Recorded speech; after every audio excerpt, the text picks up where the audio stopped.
Welcome to Hello Port Hueneme. I'm your host, Tom Dunn, and today we're with Jessica Lamb, who is the owner of Anna Cappuccino, which serves the best coffee in Port Hueneme. Hi. And we are here today to honor Jessica, who won the Port Hueneme Chamber of Commerce 2016 Business Person of the Year. Congratulations. Thank you.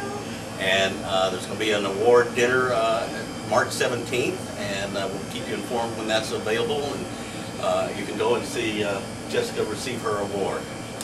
Well, tell me about what has gone on from day one that got you to the point where you won the best business person in Port Hueneme. Well, I took over in 2003, and from there a lot of work and great customers, and try to do the best I can to make everybody happy and serve coffee and food and try to make it a happy place and try to keep up and serve the same thing all the time and make everybody happy.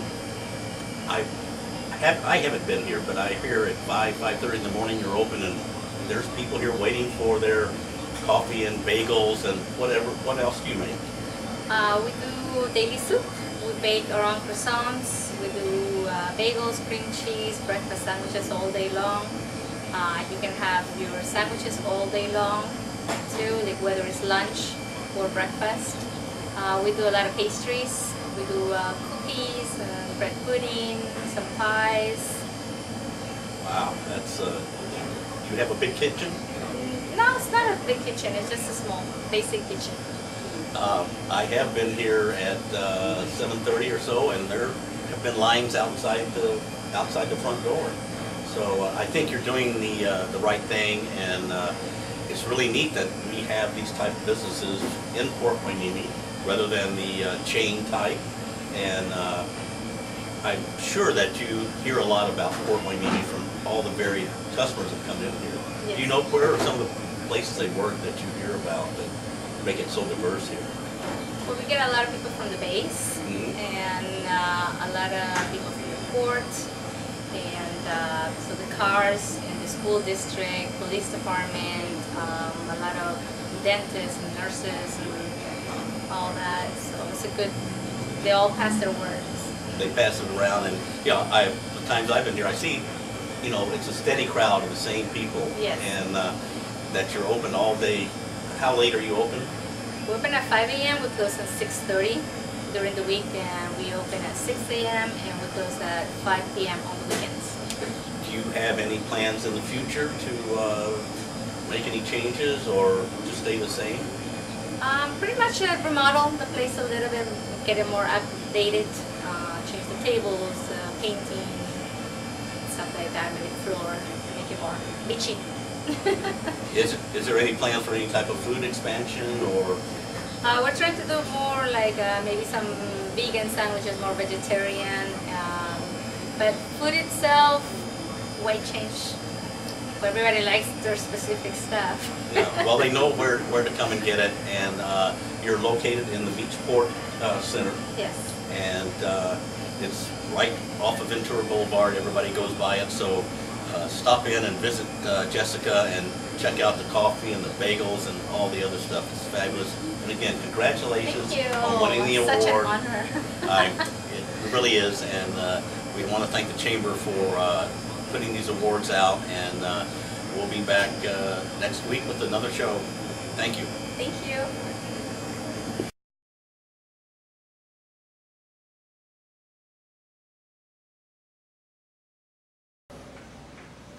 Welcome to Hello Port Hueneme. I'm your host, Tom Dunn, and today we're at the Port Hueneme Historical Society Museum, and I'm with Larry and Roberta Downing, who run the museum, and nice to have you both here.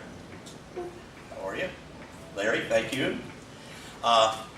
Larry and Roberta were named the Port Hueneme Chamber of Commerce Citizens of the Year for 2016, and we want to just give them a chance to say hi and congratulate them, and for you to tell us a little bit about what you've done for the last 2 years here that you've been working on the museum. No, it's more like 5. 5 years, okay. Why don't you tell us a little about it, Roberta, and then Larry can tell us. Okay. Okay, I've been in Port Hueneme for over 50 years. I moved here from New York to get away from the snow. So we volunteered, and John Sharkey appointed Larry Downing as museum commissioner, one of 5. And I was just a volunteer, because you can't have a husband and wife on the same commission. So Dorothy Ramirez was in charge, a wonderful, wonderful, accomplished person. But there were piles of boxes and documents and pictures that just remained in piles of boxes. So she was wonderful. When she passed away, Larry really got into the museum and started changing. We started Ground Base Zero and didn't have anybody to help with here at the museum. I just kind of sat here and kept going through boxes for quite a while. And then a veteran friend of mine, Alan Smith, who's 100% disabled, well, he came over and he'd sit with me as I would go through the boxes. And then what happened at first was I started on just putting things on the wall to see what we had.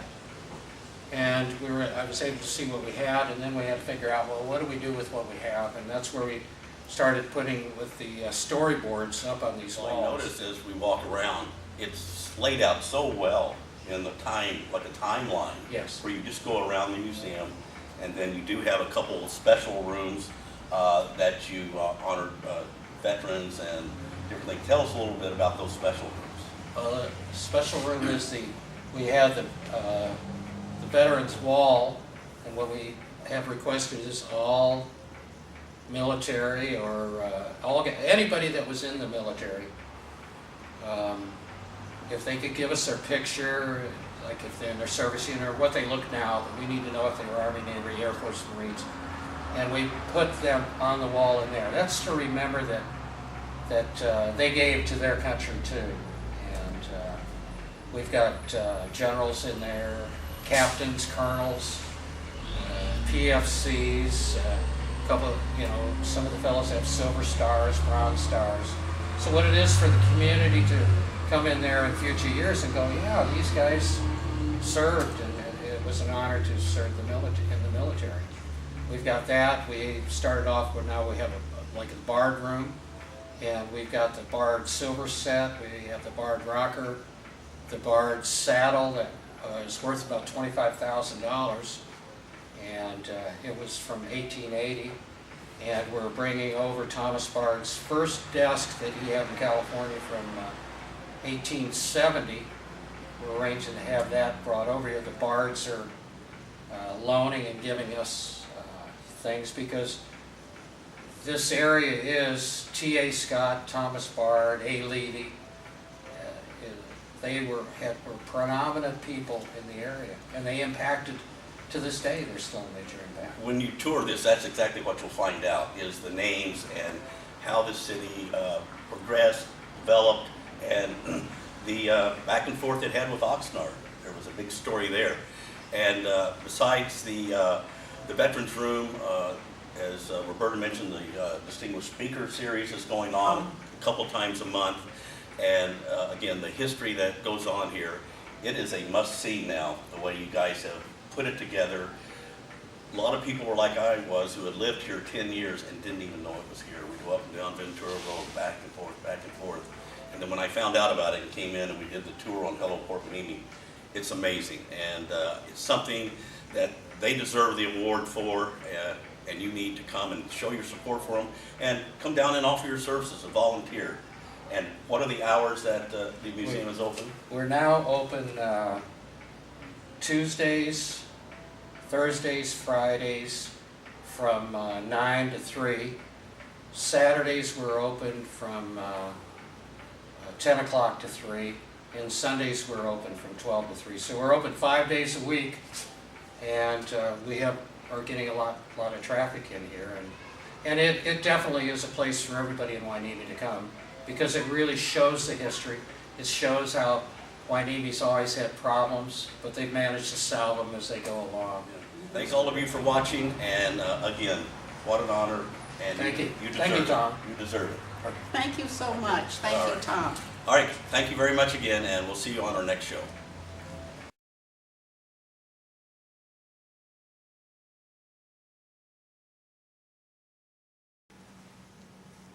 Welcome to Hello Port Hueneme. I'm your host, Tom Dunn, and today we are with Tama Fig. Welcome, Tama. Thank you. Tama just won the Chairman's Chamber of Commerce Award for the year of 2016, and she has been an employee of the city, starting with the police department since when? March of 1977. Wow, that's impressive. A long-time employee, and tell us a little bit about what it was like in the police department when you started out and where you moved to all those years. Well, I started out as a cadet, and at that time there were no female police officers. It was still primarily a male's field. There were some females that were, cadets, reserves, things like that. And after about a year, I went through the Reserve Academy and I became a reserve officer, and worked my way up to a level 1, which means that I could drive a patrol car by myself, and did that for a few years, and decided that I really didn't want to go to be a full-time peace officer.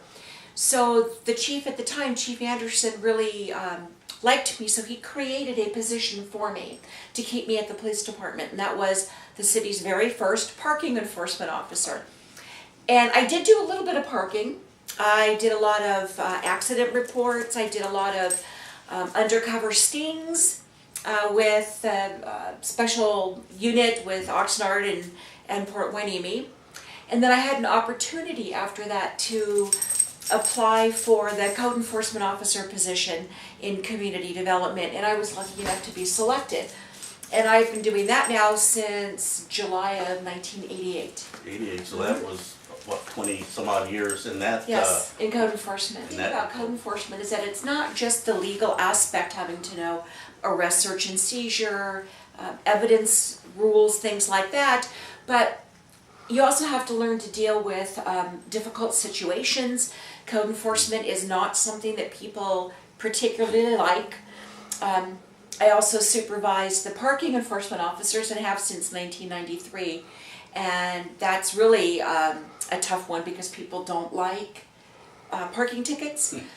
But besides that, you also have to be a little bit of a marriage counselor, psychologist, because you hear everybody's problems, and you have to try to weed through that and be sympathetic and still try to work towards your aim of what it is that you need.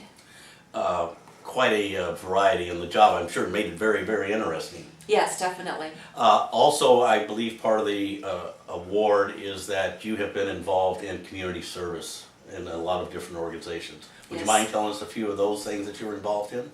Well, from the time that my children were little, I was in PTA at the Hueneme schools, Bard Elementary to be specific, and then E.O. Green, and then Hueneme High. All the way from cutting box tops for money to the president. Gosh, what else? The Kiwanis Club, I was involved in the Oxnard Trade Club.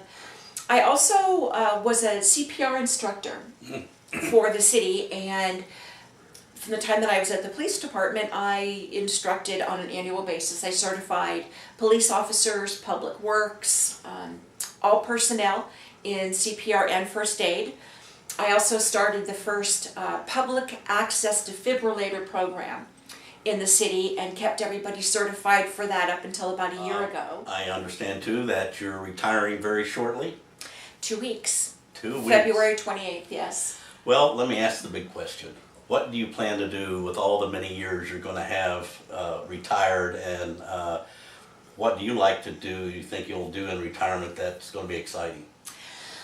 Well, I think no, it's not going to be exciting for the first year. I think I'm just going to take it easy and take care of things that I should have been taking care of all along. And I think probably Tom and I will do some traveling and, dedicate some more time with, my kids are in college, and just, maybe hang out and see what comes my way.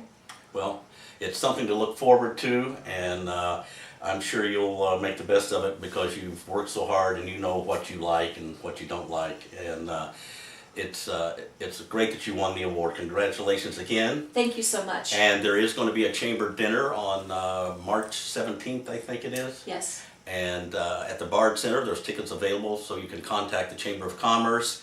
And we look forward to seeing you on our next show. Thank you.